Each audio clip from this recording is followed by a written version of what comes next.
வணக்கம், good morning, welcome back to Rainman studio. இது உங்கள் வெங்கடேஷ் எம்ஏஎஸ் ரெயின்மேன். இனிய காலை வணக்கம். இது என்னுடைய தனிப்பட்ட வானிலை அனுமானம். அதிகாரப்பூர்வ வானிலை முன்னறிவிப்புகளுக்கு மற்றும் தகவல்களுக்கு இந்திய வானிலை ஆராய்ச்சி மையம் மற்றும் அரசு சார் அறிவிப்புகளை பின்தொடரவும். இன்றைய வானிலை அனுமானத்தை பார்க்குறதுக்கு முன்னாடி இந்த சேனல் நீங்கள் சப்ஸ்கிரைப் பண்ணலன்னா சப்ஸ்கிரைப் பண்ணிவிட்டு பக்கத்தில் இருக்கிற பெல் ஐக்கான் தொட்டு ஆல் நோட்டிஃபிகேஷன் எனேபிள் பண்ணிக்கோங்க. அப்போ தான் நம்ம கொடுக்கக்கூடிய அனைத்து அறிவிப்புகளும் உங்களுக்கு சுட சுட கிடைக்கும். அதே நேரத்தில் இன்றைய வானிலை அனுமானம் 28 மார்ச் 2025 உங்களுக்காக. இன்றைய வானிலை அமைப்பில் பெரும்பாலும் தமிழகத்தில் வறண்ட வானிலையினுடைய தாக்கம், வறண்ட காற்றினுடைய தாக்கம் தொடர்ந்து இருந்து கொண்டிருக்கிறது. வறண்ட காற்று கிழக்கிலிருந்து மேற்கு, தென்கிழக்கிலிருந்து வடமேற்கு, இந்த மாதிரியான திசையில் மாறுபட்ட கோணத்தில் போய்கிட்டு இருக்கு. அதனால் பார்த்திங்கன்னா பெரும்பாலான கடலோர மாவட்டங்கள் மற்றும் வட உட்புற மாவட்டங்கள், சென்னை உள்பட கேடிசி சொல்லக்கூடிய அனைத்து பகுதிகளிலுமே இன்று அதிகபட்ச வெப்பநிலை இயல்பை விட 2 முதல் 4 டிகிரி வரை உயர்ந்து காணப்படும். தமிழகத்தில் பெரும்பாலான உட்புற மாவட்டங்களில் 2 முதல் 3 டிகிரி இயல்பிலிருந்து அதிகமாக பதிவாக வாய்ப்புகள் இருக்கும். இன்றும் வேலூர் சுற்றுவட்டார பகுதிகள் 40 டிகிரியை தொடுவதற்கு வாய்ப்புகள் இருக்கிறது. மத்திய தமிழகம் கரூர் பரமத்தி அந்த பகுதிகளும் பார்த்திங்கன்னா அந்த பெல்ட்லேயும் இன்றைக்கி 40 டிகிரியை தொடுவதற்கான வாய்ப்புகளும் அதிகம் இருக்கிறது. அதே நேரத்தில் கேரள பகுதிகள் மற்றும் கர்நாடக பகுதிகளில் காட்ஸ், மேற்கு தொடர்ச்சி மலை ஒட்டிய பகுதிகள், அந்த பகுதிகளில் காற்றின் உராய்வு, இரு திசை காற்றுகளினுடைய உராய்வு காரணமாக இன்றும் இடிமழை மேகங்கள், வெப்பச்சலன மழை அந்த பகுதிகளில் பதிவாக வாய்ப்புகள் இருக்கும். அதே நேரத்தில்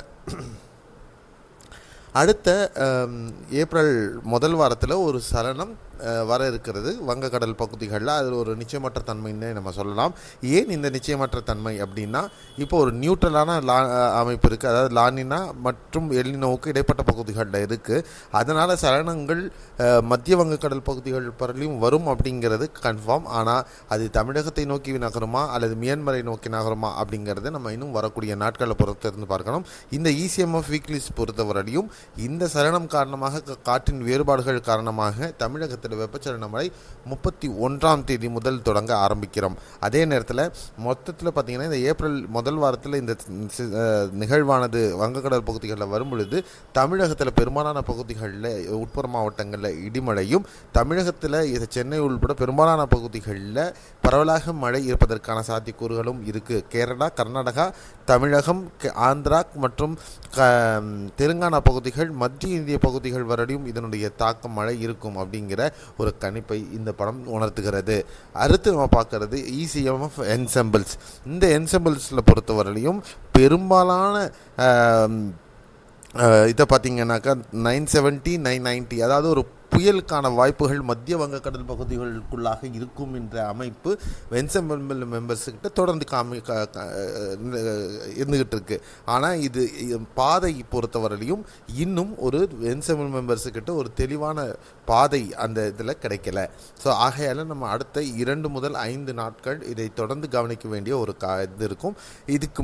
இதற்கிடையில் இன்று முதல் அடுத்த சலனம் வரவரையிலையும் தொடர்ந்து நம்மளுடைய இன்ஸ்டாகிராம், எம்ஏஎஸ் ரெயின்மேனுடைய இன்ஸ்டாகிராம் பக்கத்தில் தொடர்ந்து ஒவ்வொரு நாட்களும் இந்த ஏப்ரல் மாதத்தில் வந்த நிகழ்வுகள், ஒவ்வொரு நாள் ஒவ்வொரு நிகழ்வுகள் பற்றின அப்டேட் தொடர்ந்து இன்று மாலை முதல் இருக்கிறது. அதனால் நீங்கள் அங்கே இன்ஸ்டாகிராமில் நம்மளை எம்ஏஎஸ் ரெயின்மேனை ஃபாலோ பண்ணலனாலும் ஃபாலோ பண்ணிவிடுங்க. அதே நேரத்தில் அடுத்த 24 மணி நேரத்தில் மழைக்கான வாய்ப்புகள் பொறுத்தவரையிலும் தமிழகத்தில் நீலகிரி மாவட்டத்தில் பரவலாக மிதமான மழை பதிவாக வாய்ப்பும், கன்னியாகுமரி, திருநெல்வேலி மாவட்டங்களில் நேற்று மாதிரியும் ஒரு சில பகுதிகளில் மட்டும் லேசான மழையும் பதிவாகும். திருவனந்தபுரம், கொல்லம் மற்றும் கோழிக்கோடு, வயநாடு, காசர்கோடு மாவட்டங்களில், கேரளாவில் ஒரு சில பகுதிகளில் லேசான மழையும், ஆலப்புழா, பத்தனம்திட்டா, கொல்லம், இடுக்கி, எர்ணாகுளம், திரிசூர், பாலக்காடு, மலப்புரம் மற்றும் கண்ணூர் மாவட்டங்களில் பரவலாக இடியுடன் கூடிய மிதமான மழை பதிவாக வாய்ப்புகள் இருக்கக்கூடும்.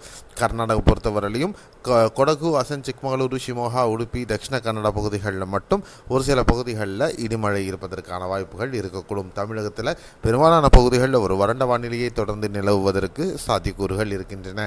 இதுதான் இன்றைய வானிலை அறிக்கை அமைப்பு. இதில் பல விஷயங்கள் உங்களுக்கு புரிஞ்சிருக்குன்ற நம்பிக்கை எனக்கு இருக்குது. மீண்டும் இது மாதிரியான உண்மையான தகவல்கள் தொடர்ந்து உங்களுக்கு கிடைக்கணும்னா நம்ம சேனலை சப்ஸ்கிரைப் பண்ணிக்கோங்க. மீண்டும் அடுத்த காணொலி நாளை காலை சந்திக்கலாம். நன்றி, வணக்கம், bye bye, see you, have a nice day.